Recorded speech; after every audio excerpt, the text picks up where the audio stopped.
வணக்கம். TNPSC group 1ல் நடந்த சில கேள்விகள் பதில். கலைஞர் மகளிர் உரிமை திட்டம் அப்படின்றதுனா பெண் குடும்ப தலைவி. தமிழ் புதல்வன் அப்படின்னு சொன்னால் அரசு மற்றும் அரசு உதவி பெறும் கல்லூரியில் படிக்கும் மாணவர்களுக்கு.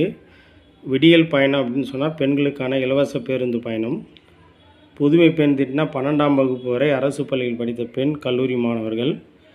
குடிநீர் வழங்கல் திட்டம்னு சொன்னால் 2019ஆம் ஆண்டு கொண்டு வரப்பட்டது. மக்களை காப்பாற்றும் மகளை படிக்க திட்டம் என்ன போகுதுன்னா 2015. தூய்மை இந்தியா திட்டம்னா 2014. தேசிய சமூக உதவி திட்டம்னா 1995. கூட்டுறவு சங்கங்களுக்கு எந்த அரசமைப்பு பிரிவின் கீழ் அரசியலமைப்பு தகுதி வழங்கப்பட்டுள்ளனா சரத்து 243 ZH2லேருந்து 243 ZT வரைக்கும். தணிக்கை கணக்கு பஞ்சாயத்து விதி 243J. இட ஒதுக்கீடுவின் பஞ்சாயத்து நிதி 243D.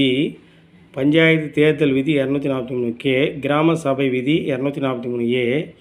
சென்னை மாகாண சட்டசபை டேஷ் சட்டப்படி உருவாக்கப்பட்டதான் இந்திய கவுன்சில் சட்டம் 1861.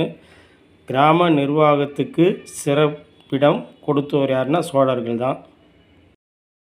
சத்யஜோதக் சமாஜை 1873 தோற்றுவித்தவர் ஜோதிராய் பூலே.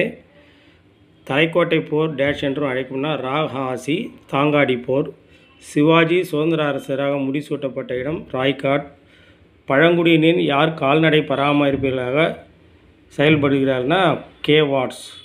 இந்திய உலக இதழ் நடத்தியவர் யாருன்னா JS பக்கிங்ஹாம். டெலிகிராஃப் இதழ்னா TU வான். பெங்கால் கீர்காட் இதழ்னா சார்லஸ் மெக்லின். கல்கத்தா இதழ் மெக்லின். பிடித்திருந்தால் லைக் ஆர் சப்ஸ்கிரைப் பண்ணுங்கள்.